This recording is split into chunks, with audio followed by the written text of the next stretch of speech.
നമസ്കാരം. എന്നോട് പല ആളുകളും ചോദിക്കാറുണ്ട്, നിങ്ങൾ ഈ മതത്തിൻ്റെ ആൾക്കാരെ ട്രോളുമ്പോൾ കുരുത്തകേട് പറ്റില്ലേ? നിങ്ങൾ മതത്തിൻ്റെ ആൾക്കാർ മനസ്സിലാക്കേണ്ട ഒരു കാര്യം, നിങ്ങൾ ഈ കെ സമസ്ത പണ്ഡിതന്മാരുമായോ കെ സമസ്തയുടെ SKSSFുമായോ കെ സമസ്തയുമായോ ഇനി AP അബൂബക്കർ കാന്തപുരത്തിൻ്റെ AP സമസ്തയുമായോ SSFുമായോ ഒന്നും നമുക്കൊരു ബന്ധവുമില്ല.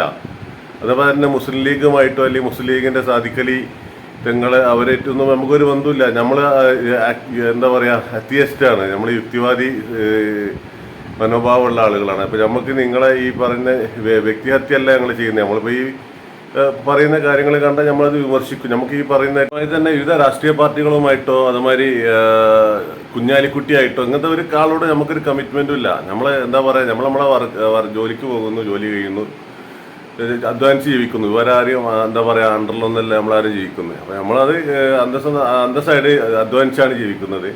അപ്പോൾ ഇവരാരും അണ്ടറിലല്ല. അപ്പോൾ നമുക്ക് ഇവരോടൊന്നും ഒരു കമ്മിറ്റ്മെൻറ്റും ഇല്ല. അപ്പോൾ ഈ നമ്മളിപ്പോൾ ഈ മതത്തെയും രാഷ്ട്രീയത്തെയൊക്കെ വിമർശിക്കുമ്പോൾ നിങ്ങൾ വന്നിട്ട് എന്താ പറയുക ഭയങ്കര കരച്ചിലിൻ്റെ ആവശ്യമില്ല ഈ കാര്യത്തിൽ. കാരണം നമുക്ക് ഈ പറയുന്ന ടീമായിട്ടൊന്നും ഒരു ബന്ധമില്ല.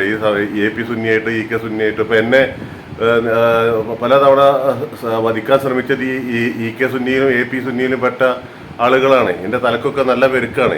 എൻ്റെ തലക്ക് നല്ല പെരുക്കാണെന്ന് പറഞ്ഞാൽ എനിക്ക് എന്താ പറയുക നല്ല പെരുക്കാണ്. തലക്കറക്കും കാര്യങ്ങളൊക്കെ എപ്പോഴും ഉണ്ടാകാറുണ്ട്. അപ്പോൾ ഇവർ ഈ AP കെ സുന്നികളിൽപ്പെട്ട ആളുകളാണ് എന്നെ ഈ ആക്രമിച്ച് കൊലപ്പെടുത്താൻ പലതവണ ശ്രമിച്ചിട്ടുള്ളത്. അപ്പോൾ നമുക്ക് ഇവരായിട്ടൊന്നും ഒരു കമ്മിറ്റ്മെൻറ്റും ഇല്ല. ഈ മുസ്ലിം ലീഗായിട്ടും AP സുന്നിയായിട്ട് കെ സമസ്ത സുന്നികളായിട്ടൊന്നും ഒരു കമ്മിറ്റ്മെൻറ്റും നമുക്കില്ല.